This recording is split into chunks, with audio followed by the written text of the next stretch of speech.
Hi, everyone. I'm so excited to be here with you all today to discuss advancing the circular economy through technology and customer participation. My name is Ali Mize, and I'm the Director of ESG, Belonging, and Corporate Philanthropy here at Neiman Marcus Group, where I have the pleasure of leading our sustainability efforts related to circularity. Today, I'm joined by two amazing technology founders in fashion, Natasha and Kristen. Welcome. I would love if we could start our time together with some quick introductions. Can you each please share a little bit more about yourselves and your roles at Aeon and Neiman Marcus Group, respectively? I'm Natasha. I'm founder and CEO of Aeon. And at Aeon, what we're doing is we're connecting the world's products. So we give each and every product an identity. So that product can speak, that product can tell you its story, that product can tell you how to care for it, can tell you how to resell it, can tell you how to recycle it, and inevitably embed intelligence and integrity within each physical product. I'm Kristen Miller. I'm the VP of Product at Neiman Marcus, responsible for innovation, styling, omni services. I like to say that I'm an entrepreneur turned intrapreneur. Neiman Marcus acquired Stylyze, which is a company that I co-founded in August of this last year. And so that's how I came to be part of the Neiman Marcus family, and very excited about this topic and the work that we're doing collectively. Thank you both. Kristen, I would love to dig into that Stylyze reference you just made a little bit more, because I don't think that a lot of people realize that Neiman Marcus Group is actually a first mover and consistent investor in circular economy initiatives. In fact, many of the acquisitions that we've made in circular technology have actually been with female-founded technology firms. So can you speak to some of the company's investments in this space? Yeah, so we actually have an extensive portfolio of both investments and services in this space. Since our founding, we've been very focused on establishing relationships, of course, with our clients, but also with their closets. So really looking for ways that we can provide services to them, such as alterations, restoration, that will help them extend the life cycle of those luxury pieces that they love. In recent years, we've really focused on expanding this portfolio. We've been reporting the impact to those services for our business, the environmental impact. And then we're also, Ali, as you mentioned, making investments in this space. In 2015, we did a partnership with The RealReal. 2017, Rent the Runway. 2019, we were the first luxury retailer to make an equity investment in resale through our investment in Fashionphile. For those of you that aren't familiar with Fashionphile, they are the world's leading luxury resale platform. They're doing incredible work. So really excited about that. And then, Ali, as you mentioned, Neiman Marcus acquired Stylyze just this last year. And our focus with Stylyze is to help customers manage the life cycle of their wardrobe through their digital closet. So a lot of exciting things happening here. I love that. I love hearing about the different technologies that we're using. And the Fashionphile acquisition was just such a big moment for us. And I think it's something like 40,000 items that we've helped keep in circulation through that partnership just since 2019. Is that right? That's right. Yeah, it's a big number. It's amazing. And with the business announcing our new injection of capital in partnership with Farfetch, I just feel like there's so much exciting work to be done in this space. But Natasha, I love hearing Kristen share some examples of how technology is enabling circularity at Neiman Marcus Group. But what are Aeon's thoughts on the role of technology in both enabling and scaling circular systems? I'm curious how you may see that play out as you work with brands and retailers across the industry, not just with Neiman Marcus Group. It's a really exciting time because we've now seen the rise of these new business models, right? And the interest from customers to participate in resale, to extend the life of their garment. And basically what's now happened is that it's time to scale these new models. Yet there's no underlying technology to enable those new models to scale profitably. And if you think about it as simple as the barcode, right? From point of production to point of sale, every single product has a barcode. And that's what makes it possible to ID, manage, sell all over the world, billions of products. Now we have removed that ID the moment that the product is sold, because historically brands haven't cared what happens to that product. And now that we have these rise in new business models, brands can't profitably manage the re-commerce of their products without that item level identity. So what we do at Eon is we enable every single product to have what you could kind of nickname a digital barcode for the circular economy, right? An embedded QR code or NFC chip or something that's embedded in the product that enables that product to tell you exactly what it is, exactly who made it, its authenticity, where it came from, and where it should go next. And that provides both the customer the information that they need to participate in these new models, and it also provides the brand, or in this case, the retailer, the ability to start to scale those. Because what's been happening is that today they're not profitable. And if they're not profitable, they're not going to grow. And so it's really important to have this underlying tech infrastructure. Yeah, I'd love to dig into some of those pieces that you just mentioned. I mean, authentication is critical when it comes to the technology piece. When you're trying to resale, millions of products online, being able to authenticate quickly and accurately is really important. And that's part of what Fashionphile helps us do it here at Neiman Marcus Group. But dig a little bit more into some of why it's important for digital IDs to be around to help the customer be able to understand the provenance of the materials and how that ties into a product's ability to be, let's say, recycled or upcycled into a new item. One of the biggest fundamentals is also this trust in this new system, right? This trust in the secondhand market and the trust in the authenticity of the product and the story behind the product. And basically in other industries, right, within the car industry, the automotive industry, you have a VIN number system, right? And that means people feel trusted to buy a secondhand car, right? In fashion, you don't really have any sort of provenance or narrative about a product that assures and it enables the user to have that trust in the second market. And so the digital ID enables the user to have that trust in that purchase, which will also drive scalability. And then to your point, it also delivers the user information. In circularity, the customer is a supplier in the value chain, right? So in order for a resale business to be successful, we need the customer to give us the product back. So we need to make it really easy for that user to engage in the re-commerce of their products. Today, it is super inefficient, right? If anyone here has participated in resale, you're maybe re-photographing the product, you're typing the information, you're trying to figure out the original MSRP. It's not an optimized user experience to create a next life for your product. And so basically with the digital ID, you can scan that product and request the return label. You can understand exactly where you should drop it off to be recycled. You now have the information to be the best supplier and steward the circularity of that product, which is really awesome. And we're seeing a lot of engagement in the digital ID. About 1 in 3 customers are scanning and using that information to support the next life of the product. Kristen, what excites you most about what Natasha just described about what Eon is doing and the technology and how it's unlocking circularity at scale? Well, there was 2 analogies that you used, Natasha, that for me were even super helpful just listening to this for the first time. So the notion of sort of an extended life barcode or a VIN for luxury products, that for me was a mental unlock. Because I think, to your point, if we want to scale circularity, if we want to make it really easy for all of us as consumers to participate in the circular economy, then we do need a very simple way for customers to participate. And although Fashionphile has a great process around check-in for the products, you still do need to, as you mentioned, you need to take a picture, you need to go through the whole authentication process. So I think that level of transparency, the trust that can be, provided on the back of that will help accelerate adoption in the circular economy. Anything we can do to make it easier for customers to participate is a win. So I love that.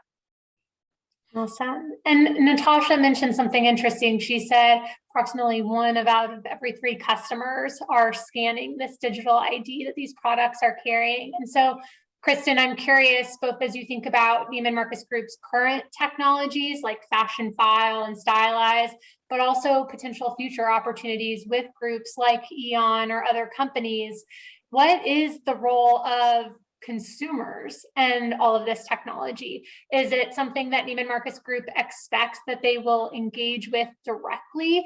And if so, how do we get them to engage? What types of education and awareness do we need to provide? Yes, we absolutely want consumers to engage with it directly. And hopefully it's in a way that for them is valuable and also fun, right? It needs to be omni-channel. So we all like to shop in different ways. We need to meet customers where they're at with this technology with the right combination, candidly, of technology and people. So I think the model that we have with Fashionphile today is a great example of this. If you want to check in a product, you have a couple different options. If you're a self-service digital user and maybe you just don't want to interface with a human being, you can do that through our website on your own with no human interaction end to end. If you're a person that likes to work with a stylist and you appreciate that white glove service, you can work with any of our stylists to check your product in. If you like to spend time in stores, we have Fashionphile studios in a lot of our stores. So I think that's an example of the type of models that we need to employ to scale the experiences that are necessary to enable a circular economy, but then B, to really make it easy for customers to engage. And then second, you mentioned education. And that's a really critical piece of this because it's all new, right? This is a new paradigm. It's a new way of looking at commerce. And so helping educate the customer, I think, is the role of companies like Neiman Marcus Group. A great, for example, is for Women's History Month. We recently featured Natasha and the work that she's doing at Eon. Another thing that we're doing is we're launching what we're calling sustainable edits. Ali, I think you mentioned this. So both for Neiman Marcus and for Bergdorf Goodman, being able to regularly promote products that are sustainable to customers that have one of 5 attributes that we're tracking. Certainly the digital ID is one of those attributes. Gabriella, her assortment already has that digital ID. So we're really excited to learn from that implementation and also to use that as an opportunity to help educate customers. So many good examples. I'm really excited to see how the Neiman Marcus customer responds once we do really start to heavily promote the fact that our Gabriella Hearst assortment does carry these digital IDs and the different ways that we share that information through digital and in-store merchandising will be really exciting to see. I think before we move on, one other example to build on what you were saying is I love how our omni-channel technology at Neiman Marcus Group can also help the sales associate engage intelligently with the customer based on what's in his or her closet. So for example, the other day I was talking to our restoration team and they said, we have these amazing services where we can resole the red bottoms of your red Louboutins. So what does it look like to leverage our omni-channel technology to send a reminder to the sales associate when it's been 6 months to a year since that customer has bought her Louboutin heels and check in with her and say, how are the bottoms looking? We know that you're wearing them day to night and work in the streets of New York City, and we'd love to take care of those for you and make them look brand new. And so what does it look like for the technology to intelligently remind the sales associate when it's the appropriate time to engage with the customer based on his or her purchasing experience is something that I really love. But Natasha, absolutely. I want to go back to you and hear how you're seeing things as you roll out Eon's technology with other brands and retailers. What are you seeing from customers in the broader landscape? I know you mentioned 1 in 3 are scanning. So it would be great if you could speak to what's working well and what challenges may still need to be addressed when it comes to customer participation in the circular economy. There's a lot on both sides of that. There's a lot to what's working well, and there's a lot to what needs to come next. One of the things we're seeing as really exciting is just the ability for the customer to be armed with information on product. The digital ID also offers on product transparency. So the user can scan that product and understand about that exact product and its sustainability criteria. Interestingly enough, which is phenomenal, just this past week, the EU Commission introduced their new plan for the Green New Deal, which includes and calls for digital product passports. So we will be starting to see a mandated framework around digital ID. It will start to become the new normal that every product is identified, that every product is telling the customer exactly its sustainability criteria, exactly how to steward its circular life cycle. And what will be pretty wild will be that we will actually be able to use those digital IDs or digital product passports, you want to think of those as synonymous, to measure and bring legislation and accountability into circular economy. So we could see in real time, 20% of these garments were recycled, and the rest, the brand could be taxed based on that. So we'll actually have the data of every product and its life cycle. When it was sold, when it was resold, when it was engaged by the customer, when it was recycled. And that is a huge, that traceability end to end is going to be a big unlock for that new legislation and accountability, which will really change the game. That's amazing. That's a great update because, of course, we know what happens in the EU is traditionally 3 to 5 years ahead of what ends up happening here in the US. So great to get insight into what may be coming our way. That was a definite example of how it's working well. Are there any challenges that you're seeing as you continue to roll out Eon with different brands and retailers? I'd say that one of the most complicated things is the fact that digital ID is a cross-department initiative. So when you're digitizing this product, it involves the marketing team, it involves the product team, it involves the sustainability team, it involves the user experience team, it involves the IT team and the data team.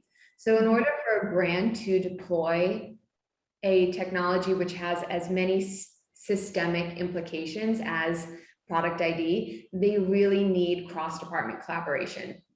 So we see the companies that are most successful in this are companies that do have that interdisciplinary nature and collaboration. And when they don't, it is like a big hurdle for us to kind of architect.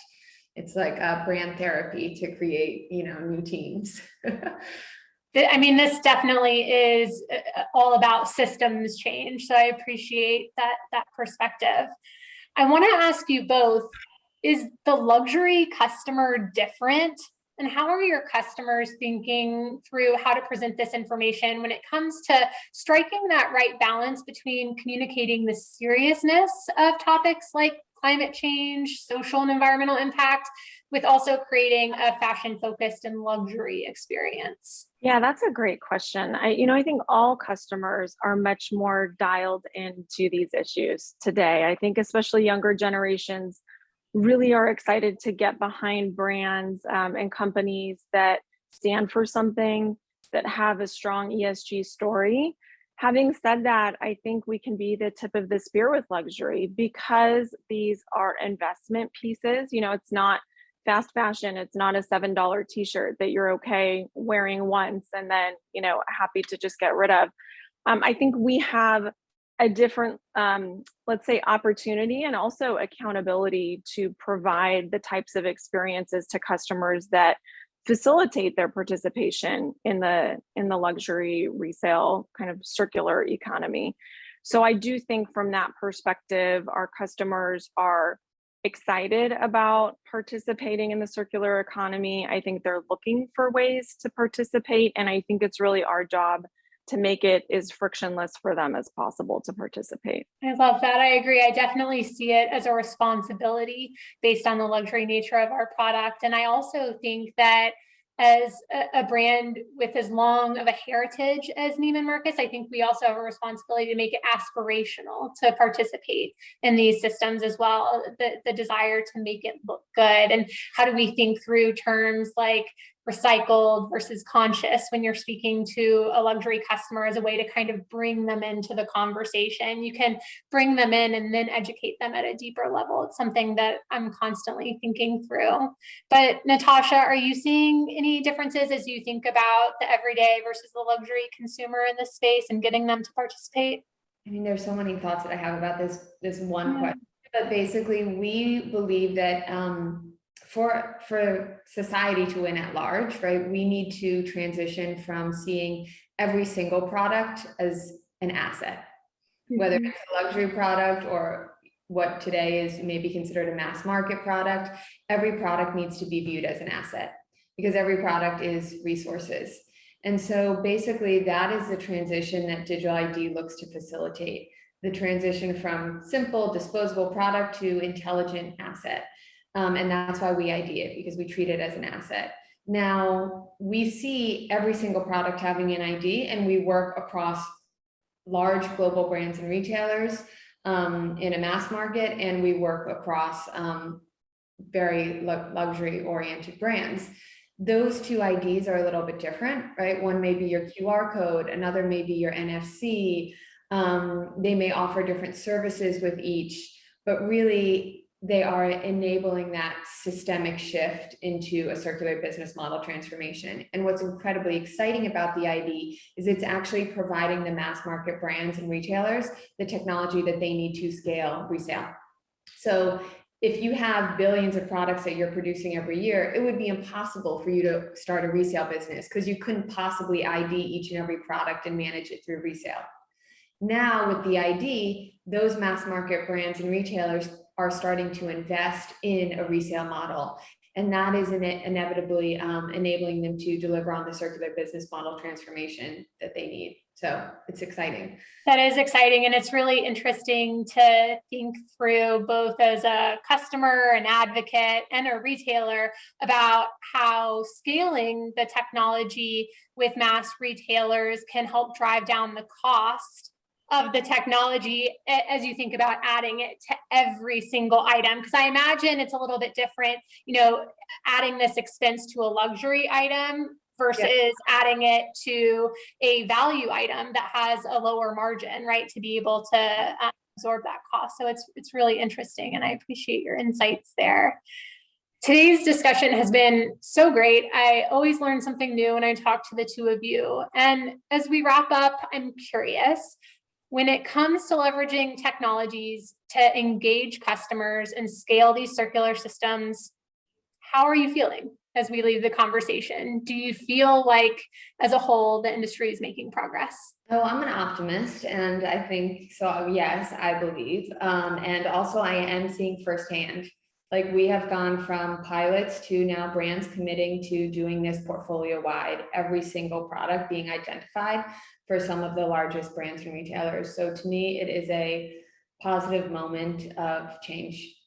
I'm very excited about this. I think, Ali, you mentioned some of the things that we're working on earlier in the conversation, but we have an opportunity to, I would say, integrate aspects of the circular economy with all stages in the customer journey. So even as you're shopping for a piece, to see that it's resale eligible, to get a sense for how much it could be resold for, to reframe your thinking about the intrinsic value of that piece. Natasha, I love how you used the word asset to sort of shift the mindset to thinking about that piece as an asset. And that throughout the relationship that we have with customers, building a relationship with their closet, as we talked about, and at the right places in the customer journey, being able to light up moments that say, hey, here's how you can best steward or take care of that asset. And then when the time comes for them to sell it and, be kind of participants in the circular economy that way, to take that step and do that, and then understand what it is that they're going to repurchase to replace it. So it's a really exciting moment in time. And I think from the customer perspective, be on the lookout in the next, I would say, 12 to 24 months, a lot of the customer experience will change in subtle and not so subtle ways around this.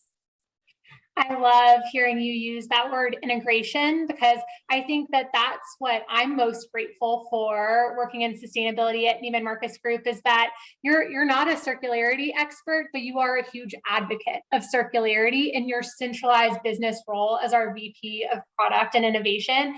And I think it's really cool that you're taking what we're doing from a sustainability perspective and integrating it to technologies throughout the company so that it's not sitting over here in a specific sustainability edit or this tiny little suite of circular services, but you and your team are really thinking through how to embed it into everything that you're doing. And so I love that you use the word integrated, and I'm just super thankful for your leadership at the company. So I'd love to end us on a high note with the last question for both of you. How can the consumers, advocates, and industry professionals tuning in today continue to learn about this topic and get more involved? Do each of you have any advice? I mean, I'm just an advocate for the customer participating in the business models that are aligned to their values, right? Participate in resale, participate in these new programs, because brands are changing their business models because of the customer behaviors that they're seeing. So it's pretty amazing to see how, with every purchase we make, we cast a vote for the world we want to live in. So, someone smarter than me said that, but it's really true. And in terms of like more resources and information, we have assets on our website, if that's interesting. That's eongroup.co. And there's a lot of examples of how brands are rolling out digital ID. And that's all I could think of at the moment. Yeah, I think that change is happening because there's a push-pull dynamic, right? There's companies like Neiman Marcus Group, like Eon, that are really working to educate the customer, to provide experiences, to provide information. But then there's an awful lot of customers out there who are raising their hand and saying, this is how the world should be. This is how we want to participate. And so I would say on both sides of those equations, right, to advocate for what's important to you, Natasha, as you said, to move in a way that fits with your values. So if you feel strongly about this and you're not seeing the experiences lit up that you would like to see to support circularity, don't hesitate to raise your hand and say, hey, this is what we would love to see. Similarly, for those of us that work for large companies, for those of us that are entrepreneurs, such as Natasha, this is our moment to be stewards, to be responsible, to work to transform the industry really from the inside out. So exciting, and again, participate on both sides of that equation if comfortable. I'm so grateful for your all's time and advice. I couldn't agree more with that last sentiment, that we vote with our dollars and the actions that we take, both in our personal shopping habits and our professional day-to-day lives. I'm hoping this conversation was helpful for all of you tuning in to Sustainable Fashion Forum, and I'm so excited for the other conversations that are left to be had. You all have created a stellar lineup of speakers, and as we think about resources to continue educating ourselves, so many of the speakers that SFF has brought in over the years, whether it's Elizabeth Klein, the author of The Conscious Closet, or Aja Barber, author of Consumed.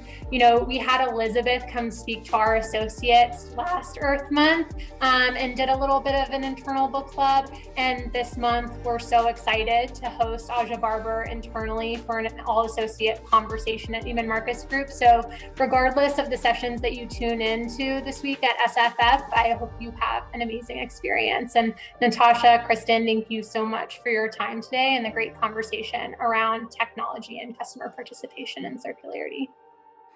Thank you so much.